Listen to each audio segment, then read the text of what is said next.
Évangile de Jésus-Christ selon saint Jean. Le premier jour de la semaine, Marie-Madeleine se rend au tombeau de grand matin. C'était encore les ténèbres.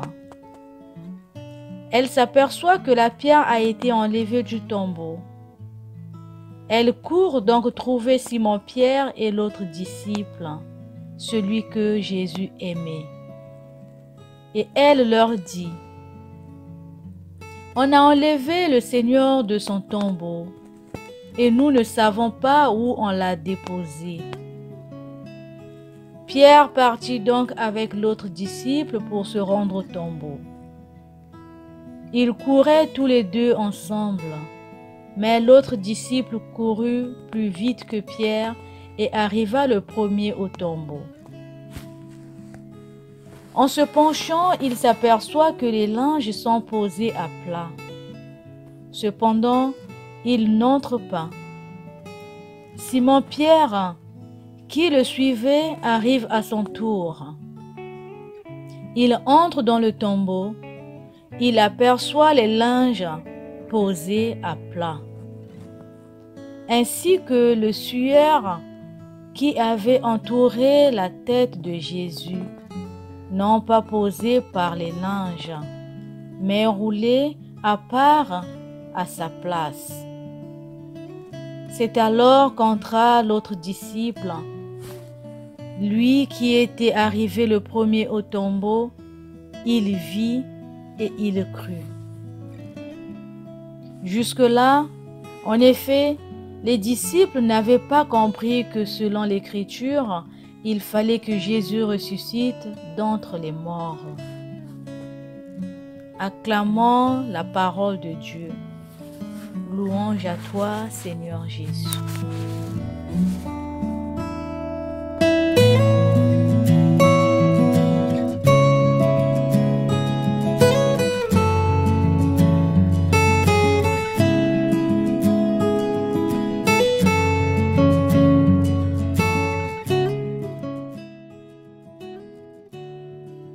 Alléluia, alléluia. Très chers frères et sœurs, très chers abonnés de notre chaîne 3 minutes d'évangile, vous qui nous donnez cette force de vous partager la parole tous les dimanches, vous qui propagez la bonne nouvelle sur toute cette terre, dans les différents coins, à travers les réseaux sociaux, nous vous disons grand merci et nous pouvons encore crier de joie avec force. Alléluia, alléluia. Le Seigneur est ressuscité. Il est vraiment ressuscité et c'est le vœu que nous pouvons enfin formuler à la fin du carême, à la fin du Saint Triduum, à la fin des événements terrestres de la vie de Jésus.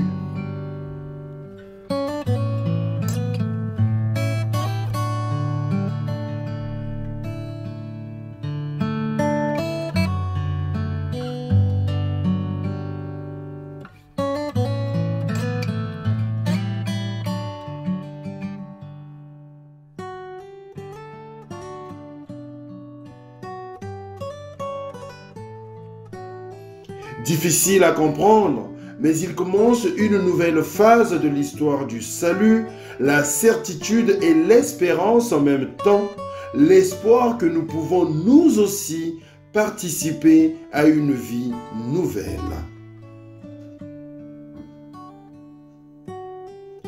Nous devons donc comprendre profondément ce que signifie cette phrase. La pierre rejetée par les bâtisseurs est devenue une pierre d'angle. C'est là l'œuvre du Seigneur, une merveille à nos yeux.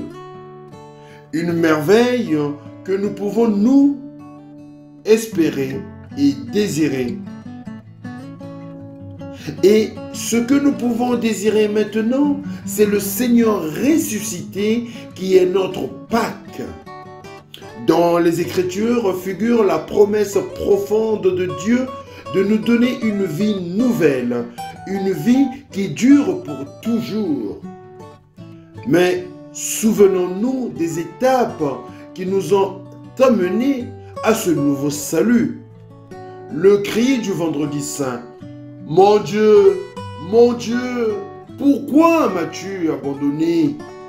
Et nous avons essayé de donner un sens à ce cri de Jésus, de celui qui manifeste tout son malaise à Dieu et lui dit jusqu'au plus profond de lui-même ce qu'il ressent dans son cœur et dans sa vie, et comment sa vie devient insignifiante et vide si l'on ne sent la présence d'un Père, d'un Dieu qui est présent, qui est vivant, qui est à côté de son Fils.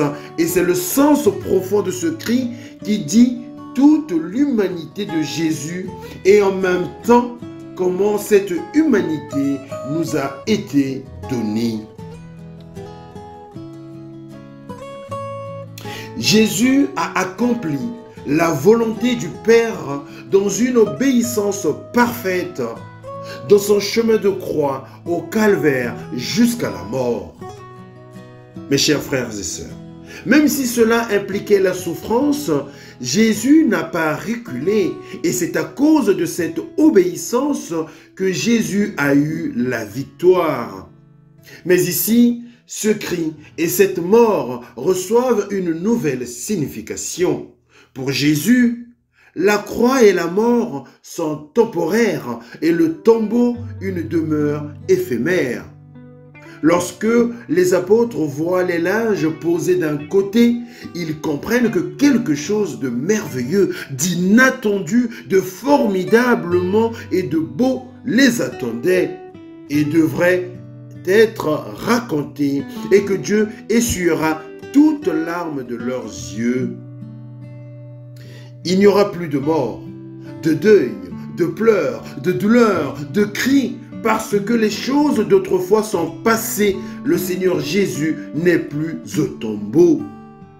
Par sa résurrection, il ne veut pas augmenter la distance entre Dieu et l'homme. Il s'est fait si proche de ce qui était le plus éloigné de Dieu. L'homme, dans sa condition vraiment misérable, qu'il ne connaît plus aucune bassesse, à tel point qu'un jour, nous pourrons nous aussi dire, quand nous régnerons avec Jésus, les choses d'avant sont passées et Dieu fait toutes choses nouvelles. Que le Seigneur ressuscité fasse de nous de nouvelles créatures et renouvelle nos vies.